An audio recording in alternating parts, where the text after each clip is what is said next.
함께 기도하겠습니다. 참 좋으신 하나님 아버지 감사합니다. 오늘도 우리의 삶 가운데 주님 역사하여 주시고 언제나 우리와 함께 하심을 감사드립니다. 이 시간 함께 말씀을 나누며 그 말씀하신 주님 앞에 나와 엎드려오니 주님 우리에게 말씀하여 주시고 그 말씀이 우리의 삶 가운데 깊이 뿌리를 내리며 아름다운 열매 맺는 삶이 될 수 있도록 은혜를 더하여 주시옵소서. 전하는 자와 듣는 자 모두가 주의 은혜 가운데 거하는 귀하고 복된 시간 되게 하여 주시옵소서. 감사합니다. 사랑합니다. 살아계신 우리 주 예수 그리스도의 이름으로 기도드립니다. 아멘. 오늘 우리가 함께 나눌 말씀은 골로새서 2장 6절에서 10절까지 말씀입니다. 골로새서 2장 6절에서 10절까지 말씀입니다. 제가 읽도록 하겠습니다. 골로새서 2장 6절에서 10절까지 말씀입니다. 그러므로 너희가 그리스도 예수를 주로 받았으니 그 안에서 행하되 그 안에 뿌리를 박으며 세움을 받아 교훈을 받은 대로 믿음에 굳게 서서 감사함을 넘치게 하라. 누가 철학과 헛된 속임수로 너희를 사로잡을까 주의하라. 이것은 사람의 전통과 세상의 초등 학문을 따름이요 그리스도를 따름이 아니니라. 그 안에는 신성의 모든 충만이 육체로 거하시고 너희도 그 안에서 충만하여 졌으니 그는 모든 통치자와 권세의 머리시라. 아멘. 할렐루야. 우리 주님의 은혜와 평강이 영상으로 함께하는 성도님들과 또 그 각 가정과 온 교회에 충만하기를 주님의 이름으로 간절히 소망합니다. 최근에 구리에 있는 작은 카페를 방문한 적이 있습니다. 그 카페 앞에는 대나무가 이렇게 좀 제법 자라 있더라고요. 그 카페 주인이 말하기를 그 이전에는 그렇게 많은 대나무가 있지 않았는데 어느샌가 대나무가 많아졌고 또한 키도 쑥 자랐다고 합니다. 우리가 잘 알고 있듯이 대나무의 성장은 뿌리를 땅에 깊이 내리는 데에 오랜 시간이 걸리는 것으로 알고 있습니다. 그러나 그 준비가 다 끝나면 하루에 30cm 혹은 하루에 1m까지도 쑥쑥 자라는 것이 대나무의 성장입니다. 깊은 뿌리에는 서리가 끼지 않는 것처럼 뿌리를 깊게 내린 나무는 비바람에 잠시 흔들릴 수는 있지만 날아가거나 뽑히지는 않습니다. 그렇게 푸르고 곱게 자라는 대나무를 가리켜서 우리의 옛 선조들은 지조와 절개의 상징으로 보았습니다. 오늘 본문에서 바울은 7절에서 그와 같은 비유와 의미로 우리에게 말씀을 전하고 있습니다. 그 안에 뿌리를 박으며 그 안에 세움을 받아서. 바울은 오늘 본문의 문단을 시작하면서 6절에 그러므로 너희는 이라고 시작합니다.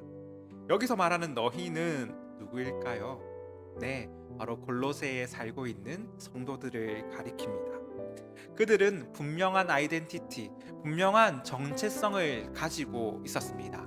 바로 그리스도 예수를 주로 믿고 고백하는 자들입니다. 그래서 그들을 가리켜 우리는 교회라고 부릅니다. 바울은 그리스도 예수를 주로 시인하는 자, 그리스도의 죽음과 부활을 믿음으로 고백함으로 인하여서 새 사람으로 변화된 자, 세상과 구별되어서 하나님께서 부르신 성도요 교회를 가리켜서 오늘 본문의 말씀을 전하고 있습니다. 그리고 오늘 말씀은 그 너희를 향하여서 너희는 그 안에서 그리스도 예수 안에서 행해야 한다고 우리에게 전합니다. 오늘 본문 말씀은 오늘 본문의 말씀에 앞선 말씀을 살펴보면 바울은 당시 골로새에 있었던 이단과 거짓 선생에 대하여서 얘기하고 있습니다.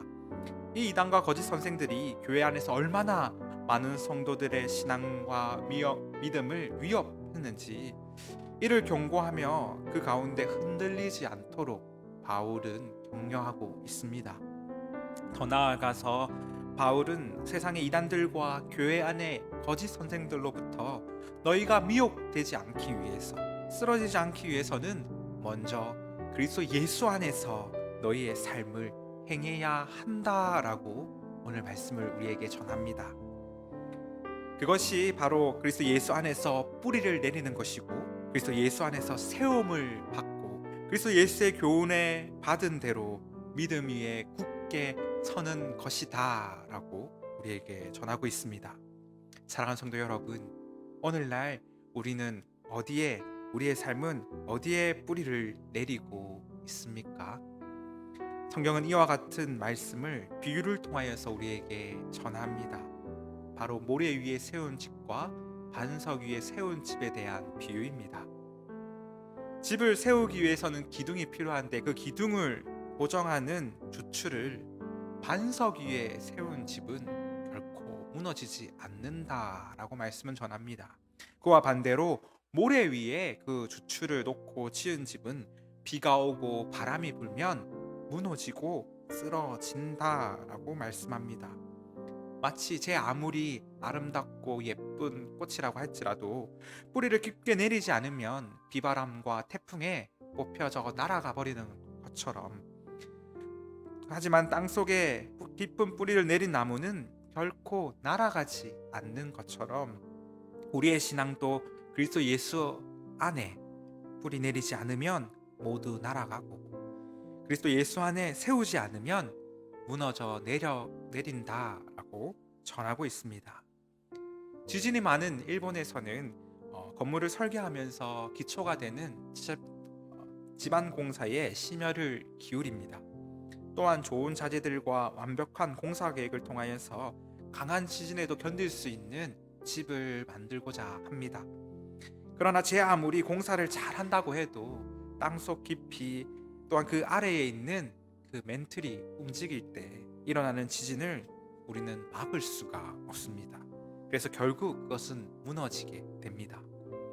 만물의 영장인 사람의 지혜와 생각으로 제 아무리 심혈을 기울인다 할지라도, 또한 정교하게 조각하게 만든 작품이라 할지라도 시간이 지나면 결국 무너지고 썩어서 없어지기 마련입니다. 그렇기에 고대에 크고 강력했던 나라들도 결국 오늘날 그 흔적만이 겨우 남아있을 뿐입니다.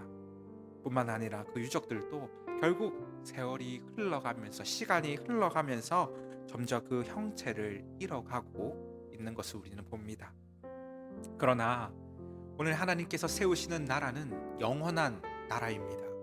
그 나라는 결코 무너지지도 않으며 썩지도 않으며 형체를 잃어버지도 않는 완벽하고 완전한, 그리고 영원한 나라입니다. 그 나라가 결코 흔들리지 않는 이유는 든든한 믿음의 반석 위에 그 나라가 세워졌기 때문입니다. 그 반석이 되시는 그리스도 예수께 깊이 뿌리를 내리고 세운 나라, 성경은 그 반석 위에 세운 나라요 거룩한 그 백성을 가리켜서 성도 또는 교회라고 말합니다. 너희는 택하신 족속이요 왕같은 제사장이요 거룩한 나라요 그의 소유된 백성이니. 바라옵기는 하나님께서 말씀하신 그 영원한 나라이며 거룩한 백성이 저와 여러분이 되기를 주님의 이름으로 간절히 소망합니다. 오직 그리스도 예수 안에서 행하며 그리스도 예수 안에서 그 말씀해 주신 교훈대로 세워지는 교회가 우리 교회가 되기를 간절히 소망합니다. 하나님은 오늘 본문의 말씀을 통하여서 그 교회는 믿음에 굳게 서는 교회라고 말씀하십니다. 그 교회는 좋은 나무나 좋은 돌, 좋은 귀하고 좋은 재료로 만든 것이 아니라 믿음으로 세워지는 나라이다 라고 말씀하십니다. 이 나라는 음부의 권세가 이기지 못하는 나라이며 감사가 넘치는 나라입니다. 그것이 하나님께서 세우신 영원한 하나님의 나라입니다. 그렇게 오늘 본문의 말씀은 세상의 철학과 헛된 속임수로 너희의 그 믿음이 넘어지지 않도록 주의하라 라고 말씀합니다. 그것이 너희 마음을 사로잡아서 감사함이 사라지지 않도록 주의하라고 말씀합니다. 언제 우리의 믿음이 넘어지고 감사가 사라집니까? 네, 바로 그리스도를 따르지 않을 때입니다. 그리스도 예수를 따르지 않을 때 우리의 믿음은 넘어지고 우리의 감사는 사라져 버립니다. 제가 2주 동안 대학 청년부들과 함께 현대종교 기자님을 모시고 이단 특강을 했습니다. 이단에 대해서 또한 이단의 활동과 주의해야 할 점에 대해서 나눌 수 있는 좋은 시간들이었습니다. 끝나고 그 기자님과 함께 식사를 하면서 더 많은 이단들에 대한 이야기를 들었습니다. 결국에 그토록 그들이 열심히 활동을 하며 포교하는 이유는 무엇인가? 라는 질문에 결국에 그 모든 것이 돈 때문에 한다라고 기자님이 말씀해 주셨습니다. 이단들은 그리스도가 아닌 돈을 따르는 자들입니다. 특별히 이단들은 부동산의 기재라고 합니다. 아예 전단팀이 있다고 해요. 그래서 그 부를 축적하기 위해서 많은 노력을 한다고 합니다.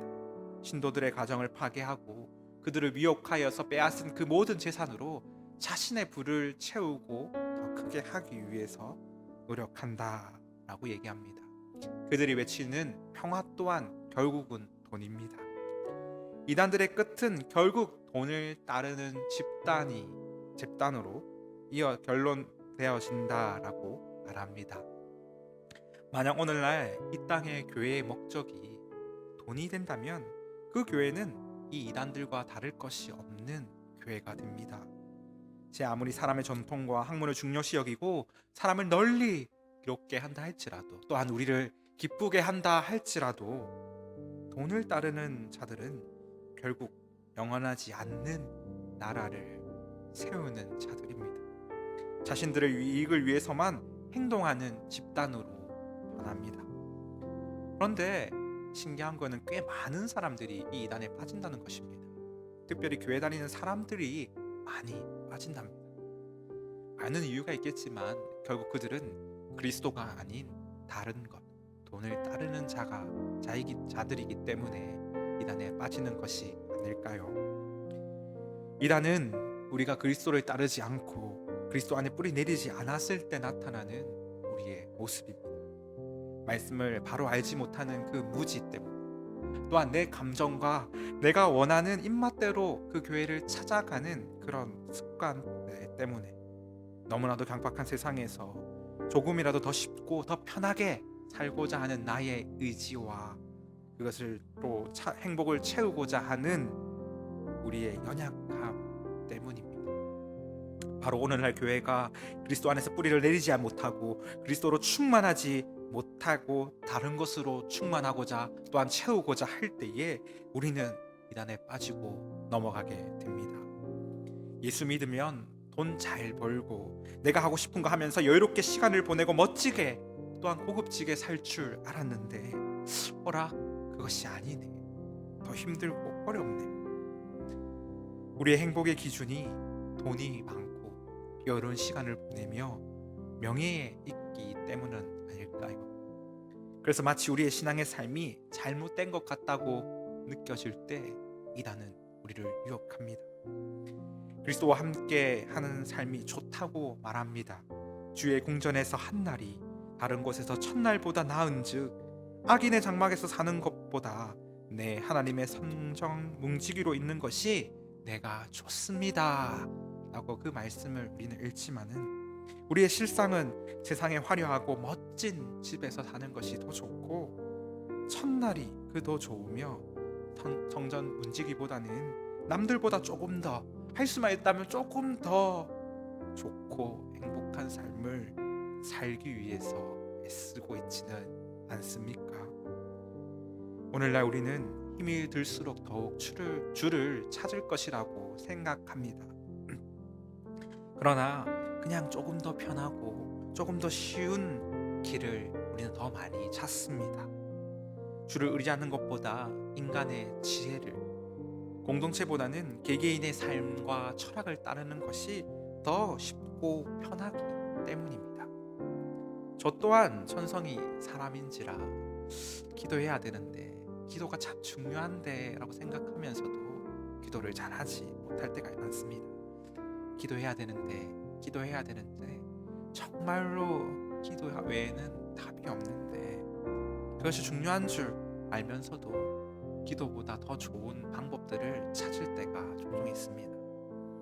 뿌리를 깊이 내리는 것이 힘들고 반석 위에 주추를 놓고 쌓는 것이 생각보다 시간이 많이 걸리기 때문에 조금이라도 덜 힘들고 더 빨리 내 눈앞에 보이는 방법을 찾는 것이 우리의 본능인 것 같습니다. 때로는 그것이 우리를 성장하게도 합니다. 잘 되어가는 것처럼 느껴지게도 합니다. 그렇게 또 쉽게 더 빨리 교회가 달려왔었습니다. 그 결과 코로나 한방으로 인하여서 우리의 신앙이 산산조각이 되어 나버렸습니다. 사랑하는 성도 여러분, 새해가 되었습니다. 그러나 여전히 코로나가 계속되면서 우리는 함께 모여서 예배 드릴 수 없는 상황 가운데 있습니다. 이제는 영상 예배가 너무나도 익숙합니다. 온라인 조회수를 보면 성도는 점점 많아지고 있는데 교회는 점점 더 줄어들고 있습니다. 참으로 아이러니합니다. 찬양을 잘하는 교회 유튜브 조회수가 1억 뷰가 넘었다고 합니다. 찬양은 이 교회에서, 말씀은 또 다른 저 교회에서, 기도회는 또 다른 교회에서 드리고 있지는 않으십니까?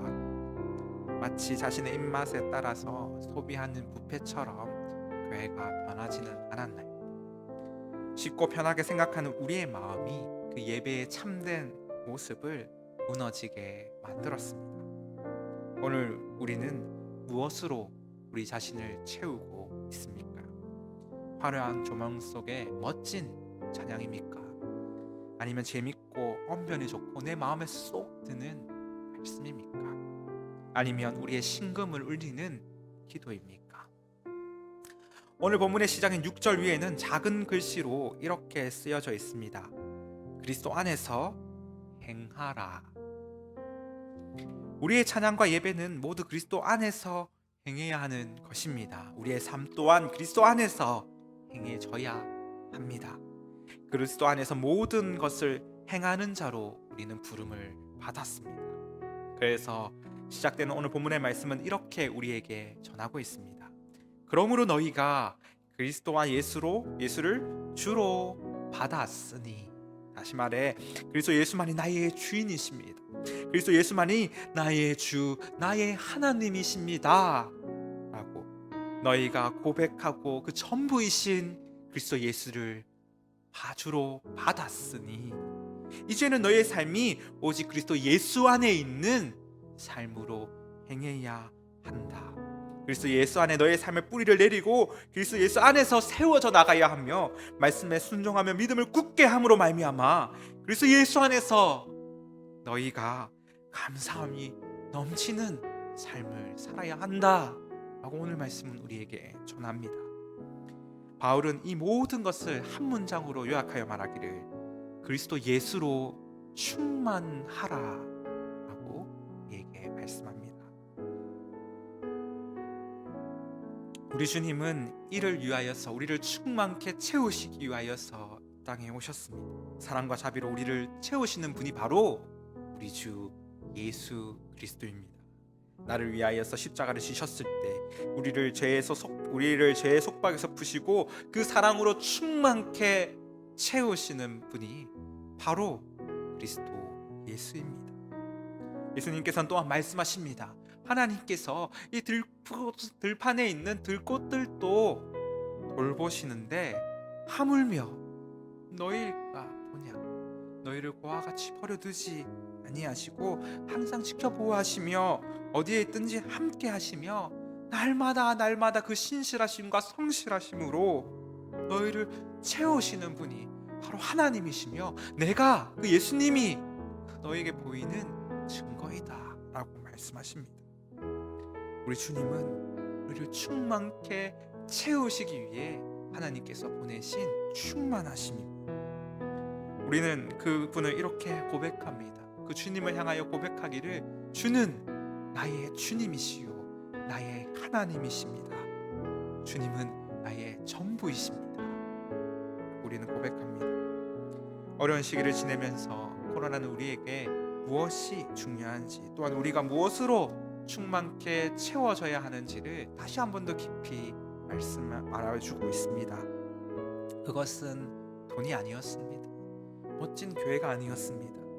시간도 아니었고 전통도 철학도 학문도 사람의 지혜도 아니라 바로 그리스도 예수로 충만케 되는 것이었습니다. 그리스도 예수로 충만하여져서 우리는 찬양을 합니다. 그리스도 예수로 충만하여져서 우리는 기도하고, 그리스도 예수로 충만하여짐으로 말미암아 예배하는 것이야말로 우리가 그리스도 안에서 살아가는 참된 삶임을 오늘 말씀 우리에게 전하여 줍니다. 바라옵기는 우리의 삶이 그리스도 예수로 충만하여지는 삶이 되기를 간절히 원합니다.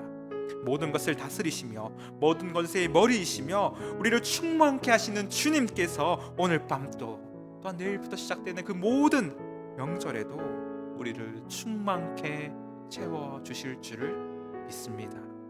날마다 우리와 함께 하시는 주님과 함께 그 충만케 하시는 충만함으로 말미암아 복되고 즐거운 명절이 되시기를 주님의 이름으로 간절히 소망합니다. 함께 기도하겠습니다.